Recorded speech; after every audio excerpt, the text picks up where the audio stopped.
Energy! Lihim ng liham. Ang pinakamakulit na girlfriend mo sa balat ng radyo. Isa magandang morning sa inyong lahat! Ako pa rin po nag-iisang girlfriend mo sa radio. My name is Lindsay. Makulit pero may puso, handang makinig sa mga kwento mo. Alam mo, feeling ko kailangan mo na siyang iwan kasi it doesn't make sense. Ang kwento sa lihim ng liham.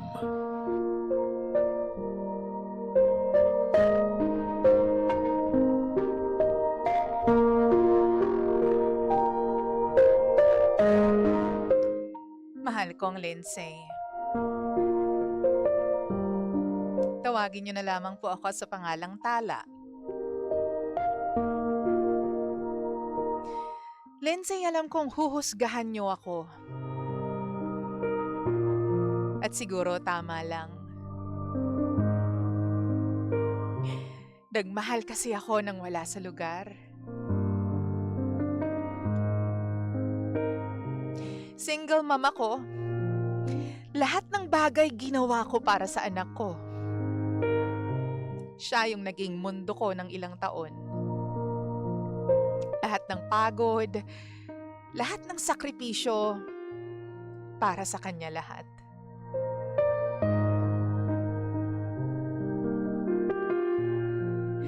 Hanggang sa dumating yung lalaking nagpabago sa mundo ko. Sa buhay ko. Nakilala ko siya sa trabaho. Nung una naman, katuwaan lang lahat. Kwentuhan kapag break time. Sabay umuuwi paminsan. Hanggang sa napansin ko, iba na yung pakiramdam ko. Hindi ko alam pero pinaramdam niya sa akin na hindi lang ako basta nanay. Pinaramdam niya na babae pa rin ako. Na dapat maging masaya.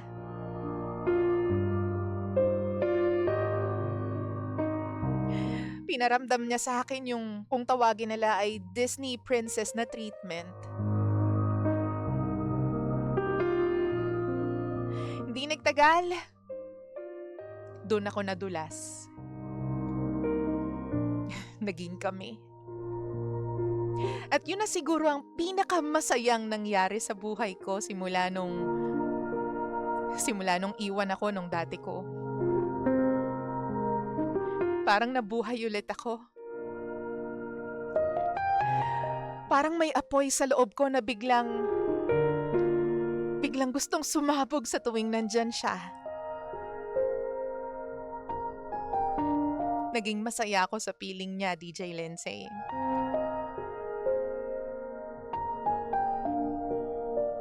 Nung una, okay pa ang lahat. Tinatago ko.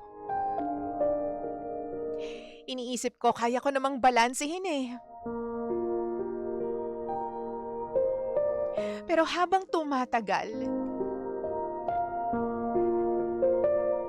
nagiging issue na sa kanya yung anak ko. Naiinis siya kapag inuuna ko yung bata. Palagi niyang sinasabi sa akin na wala daw akong oras para sa kanya. Na puro na lang daw yung anak ko yung iniisip ko. At para bang pangalawa lang siya palagi.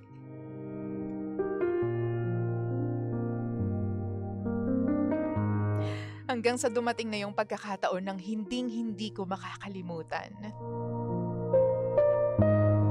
Sabi niya sa akin, pili ka. Ako o anak mo?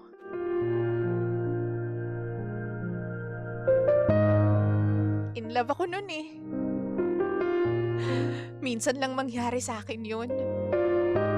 Minsan lang may lalaking biglang na in love din sa akin at para bang gustong ibigay lahat-lahat.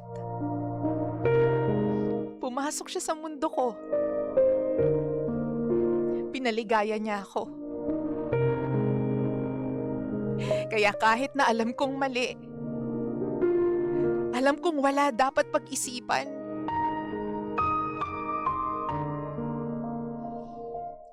pinili ko siya. Iniwan ko yung anak ko sa nanay ko. Sabi ko sa kanila, pansamantala lang. Ngayon lang to. Sabi ko, Ma, hahanapin ko lang ulit yung sarili ko.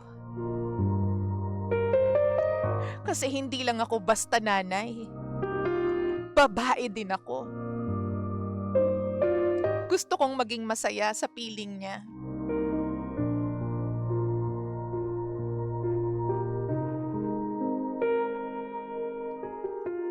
Iniwan ko yung anak ko sa kanila.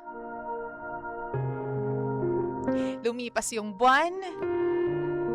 Lumipas yung taon. Unti-unti, hindi na ako hinahanap ng anak ko. Hindi na siya umiiyak kapag umaalis ako. At pag dumadating naman ako, hindi na siya sumasalubong sa akin.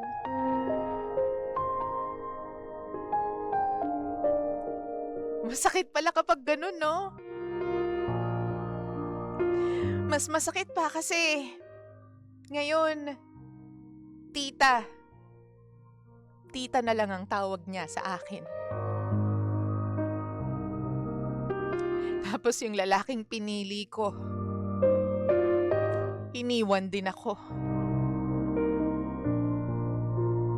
Nung naging mahirap ang buhay para sa aming dalawa nung nagsama kami, umalis din siya at pinabayaan ako. Ngayon, wala na sa akin pareho. At araw-araw, dala-dala ko yung bigat na ako mismo ang pumili. Maling-mali. Natalikuran ko yung sariling anak ko. Mali na piliin ko yung lalaking minahal ko. Pero hindi naman ako pinanindigan.